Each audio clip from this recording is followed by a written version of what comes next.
Hi மக்களே, எல்லாரும் எப்படி இருக்கீங்க? மார்னிங் எழுந்து என் கடமையை ஸ்டார்ட் பண்ண ஆரம்பிச்சிட்டேன். நேற்று ஈவினிங் ஆஃபீஸ் முடிஞ்சு வரும்போது இந்த கார்லிக் வித்துக்கிட்டு இருந்தாங்க.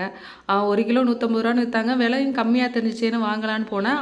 1/2 கிலோ கேட்டேன். 1/2 கிலோ கொடுக்க முடியாது, 1 கிலோ தான்மா கொடுப்பேன் அப்படின்ட்டான். சரி, வேறு வழி இல்லாமல் அந்த 1 கிலோ வாங்கிட்டு வந்துட்டேன். ஆனால் இன்னும் பிரித்து கீழே கொட்டாமல் இருக்குது. எடுத்து வைக்காமல் இருக்குது.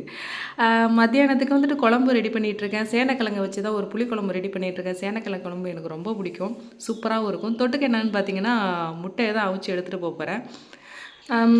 முட்டையை அவிக்கிறதுக்கு தண்ணியை ஊற்றி அடுப்பை பற்ற வச்சு ரெடி பண்ணிகிட்ருக்கேன். தண்ணி கம்மியாக இருக்க மாதிரி இருக்குது. சரி, இன்னும் கொஞ்சம் தண்ணியை ஊற்றுவோம் அப்படின்னு ஊற்றி முட்டையை வேக வச்சுட்டேன். குழம்பு இந்த சைடு நல்லா கொதிய ஆரம்பிச்சிட்டு, இந்த சேனக்கிழங்கு குழம்பு மட்டும் நல்லா திக்காக இருந்தால் தான் அந்த சாப்பாட்டில் போட்டு பிணைஞ்சி சாப்பிடும்போது செம்ம சூப்பராக இருக்கும். சூடான சாப்பாட்டில் போட்டு சாப்பிட்டிங்கன்னா செம்மையாக இருக்கும். சோறை முன்னாடியே வடித்து வச்சுட்ட மக்களே.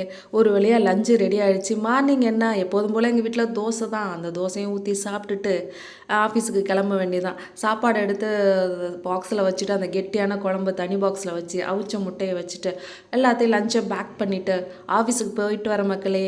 Bye bye. Happy and have a nice day மக்களே. பாய்.